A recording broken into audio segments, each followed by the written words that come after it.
Aku, Angga, tak pernah menyangka bahwa hari itu akan mengubah hidupku.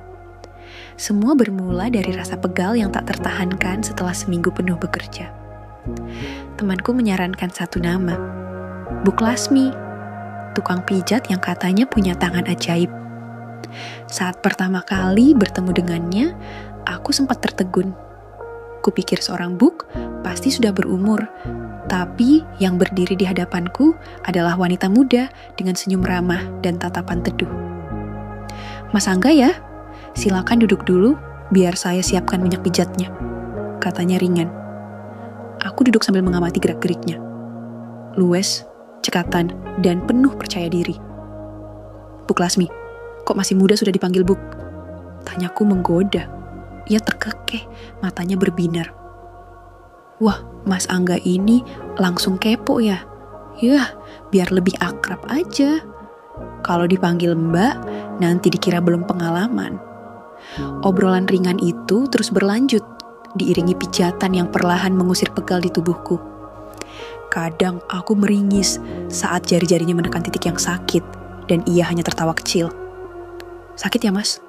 Sabar, sebentar lagi enak kok," ujarnya. Aku pun ikut tertawa.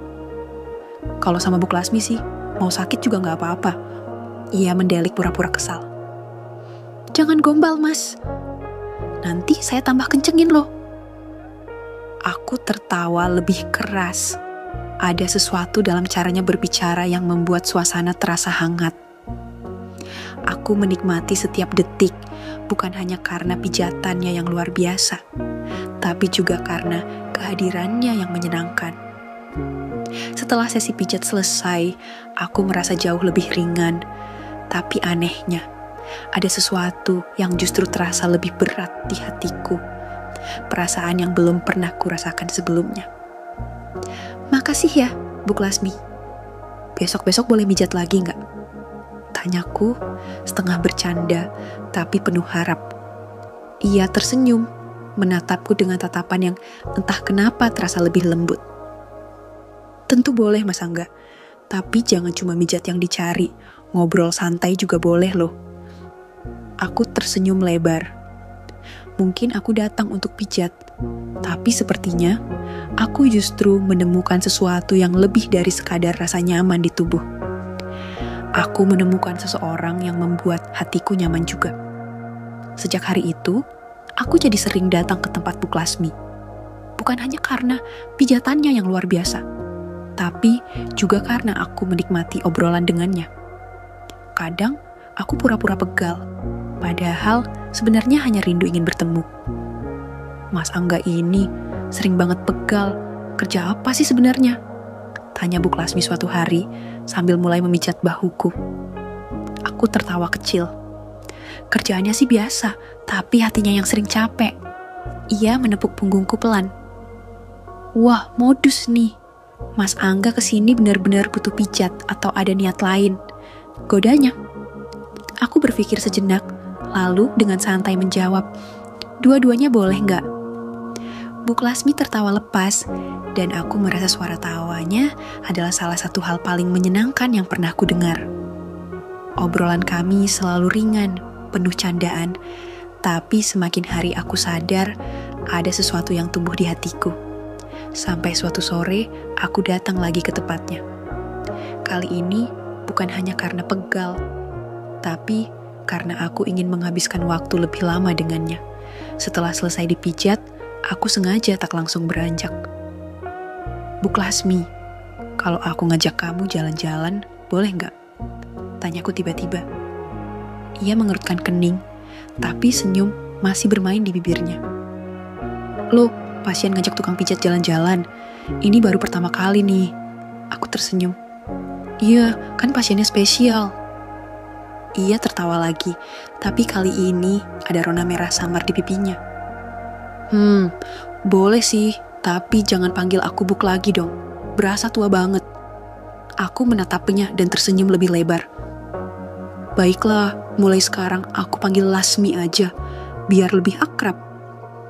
Ia mengangguk pelan, matanya menatapku dengan cara yang berbeda. Mungkin ini pertanda baik.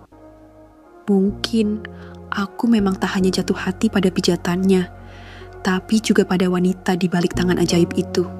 Hari itu, aku dan Lasmi akhirnya pergi jalan-jalan. Bukan sesuatu yang mewah, hanya ke warung kopi kecil di pinggir kota. Tapi anehnya, semua terasa istimewa. Duduk di teras warung, ditemani kopi hitam dan pisang goreng, aku menatapnya yang sibuk mengaduk minumannya. "Lasmi, kamu udah lama jadi tukang pijat?" tanyaku membuka obrolan. Ia tersenyum, menaruh sendok kecilnya. "Udah dari beberapa tahun lalu. Awalnya bantuin ibu, lama-lama jadi keterusan. Aku suka sih, apalagi kalau pasiennya seru kayak Mas Angga." Aku tertawa. "Kalau pasiennya serius dan diem aja, ia tetap dipijat, bukan diajak ngobrol," katanya sambil nyengir. "Tapi enakan kayak gini, ngobrol santai, jadi gak kerasa capek." Aku mengangguk pelan. "Aku juga suka ngobrol sama kamu, rasanya nyaman aja." Ia menatapku sesaat, lalu tersenyum kecil. "Mas Angga ini sebenarnya sering pegal beneran, atau cuma nyari alasan buat ketemu aku?" Aku pura-pura berpikir keras. Kalau aku jawab jujur, takutnya kamu gak mau mijat aku lagi." Lasmi terkekeh, menyesap kopinya. "Wah, berarti sering datang bukan karena pegal dong." Aku menatapnya. Kali ini lebih serius. "Iya, aku sering datang karena pengen ketemu kamu." Sekejap ia terdiam, matanya menatap cangkir kopi seolah mencari jawaban di dalamnya. Aku menunggu, berusaha menangkap reaksinya. Lalu perlahan, ia tersenyum, senyum yang lebih lembut dari biasanya. "Kalau gitu, lain kali gak usah nunggu pegal. Mau ngobrol aja juga boleh," katanya pelan. Hatiku berdesir. Mungkin aku memang tidak datang hanya untuk pijat, dan mungkin dia juga tahu itu sejak awal. Sejak hari itu, aku makin sering bertemu Lasmi. Kadang aku datang ke tempat pijatnya, kadang kami hanya bertemu di warung kopi yang jadi tempat favorit kami. Semuanya terasa alami, tanpa terburu-buru, seperti aliran air yang mengalir pelan tapi pasti. Suatu sore, aku menunggunya di warung kopi. Begitu ia datang, ia tampak sedikit lelah, tapi tetap tersenyum saat melihatku. "Hari ini banyak pasien, Mas.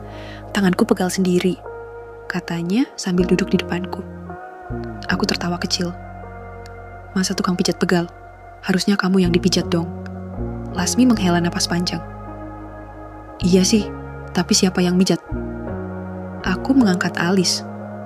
"Aku bisa coba." Ia menatapku dengan tatapan skeptis. "Jangan-jangan nanti malah bikin tambah pegal." Aku tertawa, lalu mengulurkan tanganku, menggenggam jemarinya pelan. "Biar aku pijat, tapi gak pakai tangan. Aku bakal pijat hatimu pakai perhatian." Lasmi terdiam, lalu pipinya mulai bersemu merah. "Mas Angga, gombalnya makin parah aja." Aku tersenyum, masih menggenggam tangannya. "Aku serius, Lasmi. Aku suka kamu. Dari awal aku datang buat pijat, aku gak nyangka bakal menemukan seseorang yang bisa bikin hariku lebih ringan. Bukan cuma badanku, tapi juga hatiku." Lasmi menunduk, memainkan ujung sendok kopinya. Suasana hening sejenak. Aku menunggu, membiarkannya mencerna kata-kataku. Lalu akhirnya, ia mengangkat wajahnya dan tersenyum kecil. "Aku juga nyaman sama Mas Angga, tapi aku takut. Aku cuma tukang pijat biasa," katanya pelan. Aku menggeleng. "Buatku, kamu lebih dari sekadar tukang pijat. Kamu orang yang membuatku ingin datang, bukan karena pegal, tapi karena aku ingin ada di dekatmu." Matanya berbinar, lalu ia menggenggam tanganku balik, jemarinya hangat di telapak tanganku. "Kalau gitu, mulai sekarang, jangan datang karena alasan pegal ya. Datang aja karena kamu pengen ketemu aku." Aku tersenyum lebar. Mungkin pijatan tangan Lasmi memang hebat, tapi pijatan hatinya jauh lebih menenangkan. Dan aku tahu Aku ingin tetap ada di sini, bersamanya. Hari-hari setelahnya, segalanya terasa lebih indah. Aku dan Lasmi semakin dekat, bukan lagi sebagai pasien dan tukang pijat, tapi sebagai dua orang yang saling menikmati kebersamaan. Aku tak perlu lagi mencari alasan pegal untuk menemuinya. Aku datang karena ingin, dan Lasmi menerimaku apa adanya. Suatu sore, aku menjemputnya setelah ia selesai bekerja. Ia keluar dari rumahnya dengan senyum lelah, tapi tetap cantik di mataku. "Mau kemana kita hari ini, Mas?" tanyanya sambil naik ke motorku. Aku tersenyum. "Ke tempat yang bikin capek." Lasmi mengerutkan dahi. "Loh, biasanya orang nyari tempat buat istirahat, kok malah mau cari capek?" Aku terkekeh, biar ada alasan buat minta pijat gratis nanti. Ia menepuk pundakku pelan, tertawa kecil. "Mas Angga ini ada-ada aja." Kami akhirnya pergi ke bukit kecil di pinggiran kota, tempat di mana senja bisa terlihat jelas. Aku duduk di atas rumput, sementara Lasmi duduk di sebelahku, memeluk lututnya sambil menatap langit yang perlahan berubah warna. "Lasmi," panggilku pelan. Aku menatapnya, menikmati wajahnya yang terlihat lebih lembut di bawah sinar matahari yang mulai tenggelam. Aku gak tahu ini bakal kemana, tapi aku tahu satu hal. Aku nyaman sama kamu. Aku gak cuma suka caramu mijat, aku suka kamu, orangnya. Suka ketawamu, obrolanmu, caramu marah-marah kecil kalau aku mulai gombal. Lasmi menoleh padaku, matanya berbinar. Tapi ada sesuatu di sorot matanya yang membuatku sedikit gugup. "Aku juga suka sama Mas Angga," katanya pelan. "Tapi aku takut. Aku cuma tukang pijat biasa, Mas. Hidupku sederhana. Aku gak punya apa-apa." Aku menggenggam tangannya, menenangkannya. "Lasmi, kamu punya sesuatu yang lebih dari sekadar materi. Kamu punya hati yang tulus.